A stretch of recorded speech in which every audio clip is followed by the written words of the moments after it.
All right, so this is the 1994 team, made the state tournament, so let's talk about that. Cretin-Derham Hall, the reward for beating Eden Prairie on the road. Just describe what it was like to play in that game, in that state tournament, the goal of every team to start the season. Well, I went in very hot that game because I was activated by Cretin coming out our side and coming out our gate. And they just walked right in front of us to go out. So I won't say the rest of what I was like. I was pretty worked up before that game even started. Interesting.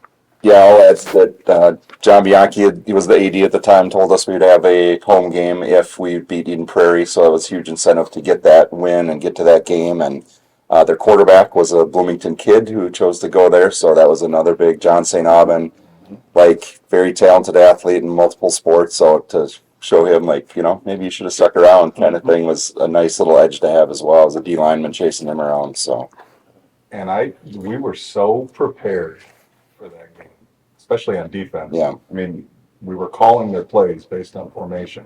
And I actually talked to St. Alban after, and as he's doing the cadence, he's hearing us yelling the play, and he's like, no, it's not.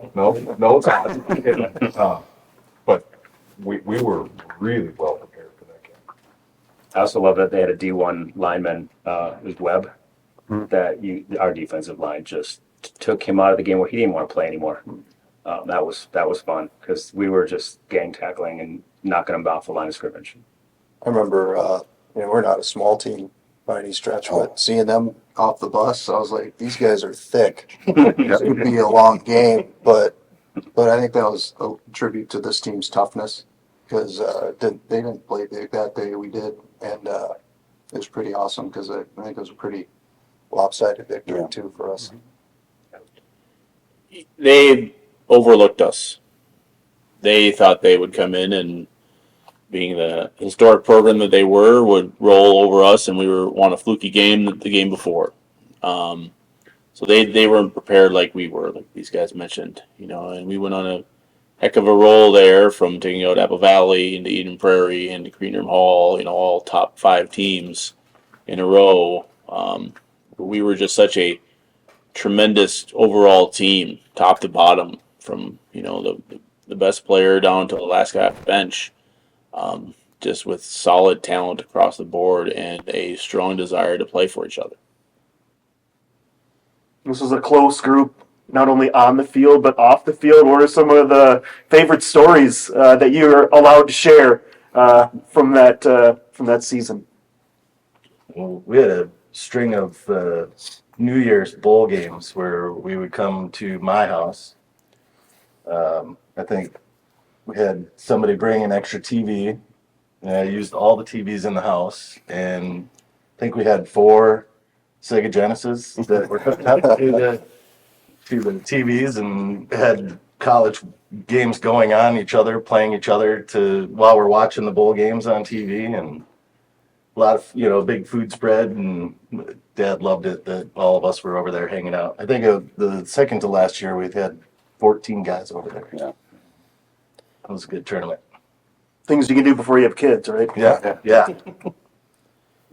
We had a saying on the team, you gotta believe. Like Mr. Wagner over here was saying that a lot that season. And I don't remember if this happened during the season or after or when, but there's a big rock in Kells Market that maybe he should remain nameless, who actually sprayed "You Gotta Believe" on the rock, but he misspelled it. So You can be gotta be live. You gotta.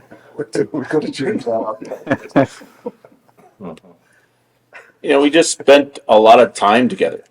We were all friends and close growing up, and when we weren't on the football field or in the weight room, we were hanging out with each other or going to each other's games and seeing Tommy play hockey and Aaron play basketball and Hayes playing baseball. We supported one another, and we just hung out so much. We didn't have the same old distractions that kids had today, and didn't have the specialization that kids have today, and so we just spent time together and grew closer, and that paid dividends throughout the season. Yeah, weight room too. I mean, we were all in there. If you weren't playing a sport, we were in there working together, pushing each other, cheering each other on, and here till whatever, 5 o'clock, running the stairs, doing all kinds of stuff. I remember it's just, we had a big group in there that were just consistently in there, summers and during the year. So We've been getting ready for games. I mean, everybody was here so early. yeah, Yeah. Like my routine, I just felt like our routines were long because we just wanted to be ready for the game. So everyone had like their specific trainer or specific place to hang out, or but we were here like hours before we had to be here. Brownie would shave my head every week Yeah. before the game. He'd come in and give you a little buzzer, and then I'd take a shower and get taped up. I remember, upperclassmen trying to get into that 225 club, as we were younger guys, and had good examples from the upperclassmen Yeah. getting in the weight room and getting stronger, all that.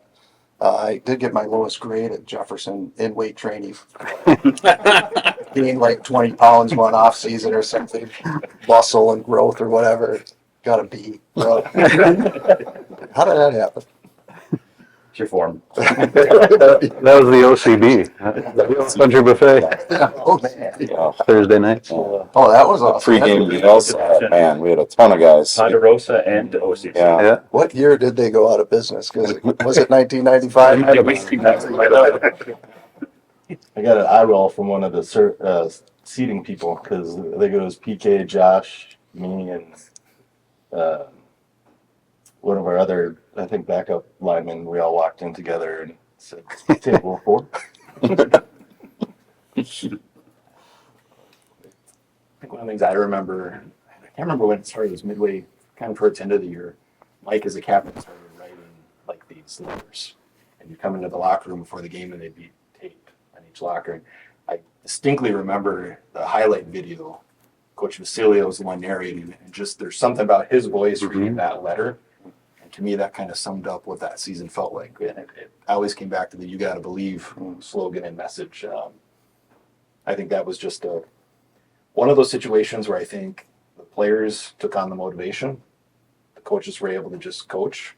But players, I mean, it was every game. Everybody showed up, best of their ability. Even off season, even other sporting events, everyone was there. It was pretty cool. I thought we had some great captains. I know we only got 2 of them here today, but they definitely led by example and weren't above anybody. They didn't act like some captains maybe do, thinking that they're the best players on the team. They were brothers. Are. And some great contributions from underclassmen too from this group. Like, that really kind of made it a really cohesive team. I think about this like group, and its team is like the example of a wonderful team. People looking out for each other, trusting each other, and able to accomplish a lot together. It's a pretty amazing group. Yeah, for Junior to get on the field with our team, that said a lot. And then there was a sophomore too, but for JC and Tommy and Keith and those guys contributing, and then for Dan Richards to get on the field as a sophomore too with this unit. Yeah. That was pretty special. I even go back to our junior year a little bit. And I think a lot about who we had to practice against every day. Yeah. I think there was 3-4 Division I, Division II guys there that we were just going against every day. And I don't know if we appreciated how much better that probably made us the next year. So we were just used to it. We were used to going out against guys that were just physically bigger than we were. Yeah. How did being a Jaguar football player specifically for the 94 team kind of impact the rest of your life? What those life lessons, those skills that you learned by being a part of that group, how have they helped you since?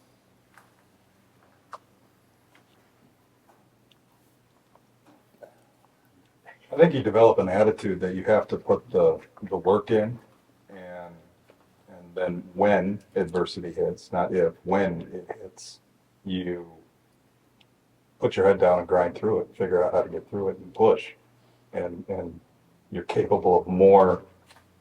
You're capable of more than you think you can do. And for me, it's about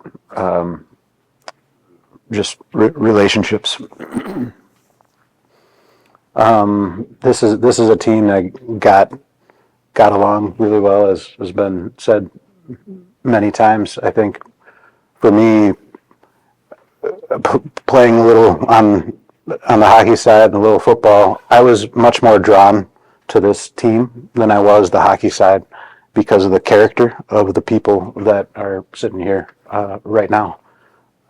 So I mean, it taught me a lot about how to choose who to be around. Yeah, I think of our coaches. I think the impact that all of them, Stan and Bertie and Denny and the young coaches, all of them had on us, and the men we are today, and a testament of many of us who went into education and coaching ourselves. I know that Stan and Bertie in particular, those two shaped who I am and what I've done for the rest of my life, and the choices I've made along the way. So they were truly cared about us as people and educated us to be better people and men, and it had a profound impact on all of us.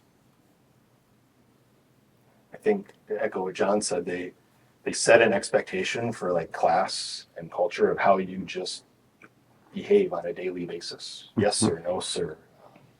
The way you warmed up, the way you did drills. There was just a really clear expectation. I know for me, once that bar was set, that's just how you operate on a day to day. For me, I know John and I went to the same college, and I know we went to college, and that maybe class and culture wasn't exactly the same at first. No. Jefferson, you don't swear at practice. Other places that happens, but there was an expectation of behavior, class, culture, relationships that was just instilled from coaches, and our team bought in.